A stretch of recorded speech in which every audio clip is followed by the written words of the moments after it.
Hollywood sucks. You know what? Like Cheech and Chong said, things are tough. Everything over. Hey, so Hollywood sucks. Is anything better off in the music industry and the music side of things?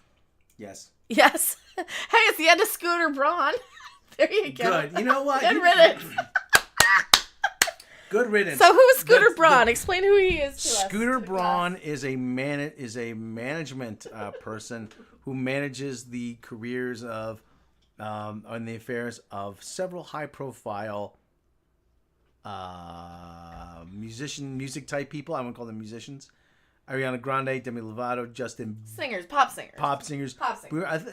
Wasn't Katy Perry under him too? I don't remember. Taylor Swift was. And so Taylor Swift, biggest pop star right now. She was under him for a while, and she said, you know what? I don't want to be under your stuff anymore. She even went and re-recorded all of her own stuff. So you had his versions that he owned, and then her versions that she owned, because somewhere in her contract said she could re-record them. Something. This is like the gas station car wash, cassettes of like Herman's greatest hits, and it's all a re-recording and that stuff. Is somewhere in that, and she is so powerful of a pop star right now that she went to Spotify with her own versions and made his irrelevant because her fans boycotted his crap because he mistreated her, took too much money. Yeah. I gotta sneeze. Please mute. Please mute. Okay, we're muting for his sneeze. It took me a while to find it. It's all right. Don't worry about it. It's just a sneeze. And I'm not. Your soul isn't escaping your body or anything. But Scooter Braun, I'll clip him after. I just have an issue with him being named Scooter. Why is he the most powerful? And all of his songs are like these pop music things. You know me and the pop music. So I wasn't a big pop music person. Demi Lovato looking good in that photo. Well, that's an old picture of her. That was before she started singing the ghosts. That's before she had the head they thems and the head mates and the whatever. I don't know. So Grande could be next. She spent last year working on the Wicked movie. At one point, Braun was doing everything to cross-hype Bieber and Grande, but it didn't work. Braun merged his own company with a Korean group behind BTS, and used to tour Bieber his own social media when it's not full-on vacation pictures, riffs on K-pop singers from Hy-Vee or somewhere. Okay, so blah blah blah. Now Matthew Baloney says on Twitter, Ariana Grande has left as well. My guess is we'll see lawsuits shortly. Demi Lovato says she had left her manager. So here's the thing. It's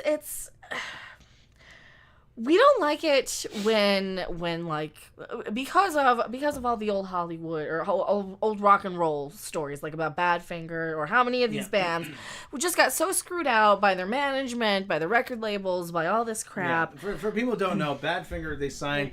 For people who don't know, the British band Badfinger, they were on the Beatles label Apple. They signed a management contract with a guy by the name of Stan Pauly. Stan Pauly quite literally stole all their money and drove two of their members to end themselves. Yeah. For those, I mean, they had an album out. They said, yeah, you know what? Everybody likes the new record, and Warner Brothers pulled it after they saw that Stan had stolen $100,000 from an escrow account. So I mean, musicians have been getting screwed over for years, for decades, ever since, freaking a lot of guys died penniless. I mean, Alex Chilton sold the rights to all his stuff because he needed money, all the big star stuff. When you heard In the Street from that '70s show, you didn't see a dime from it. I mean, there's a lot of other guys. They signed bad deals.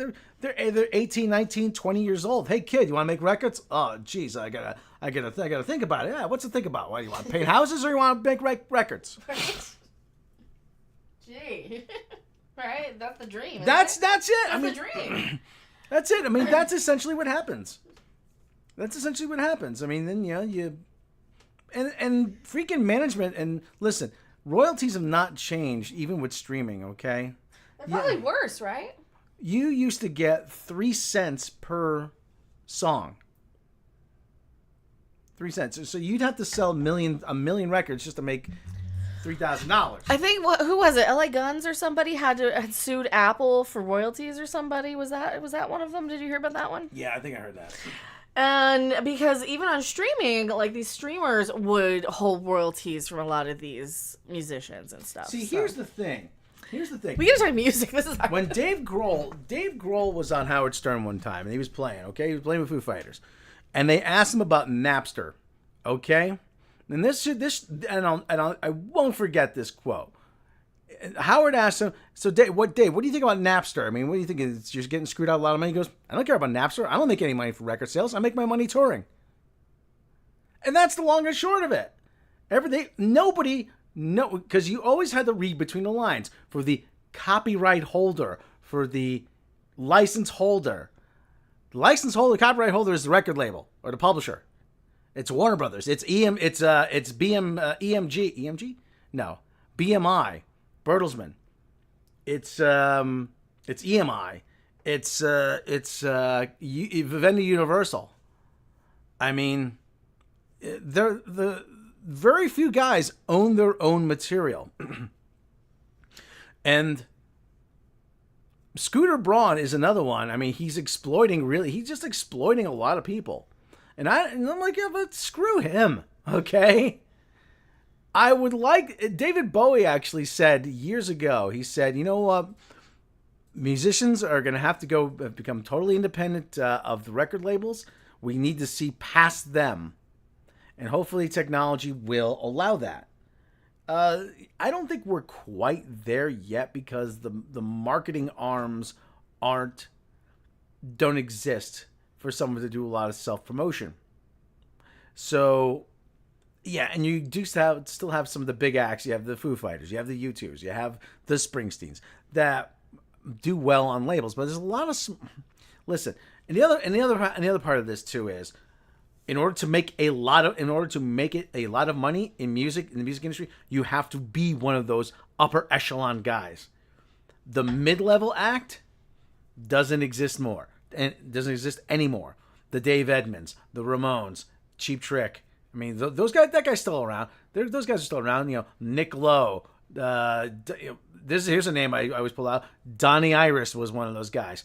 Marshall Crenshaw. Holland, no, they were more successful later, but there were guys that used to record an album. They would sell 350,000 copies to their dedicated fan base.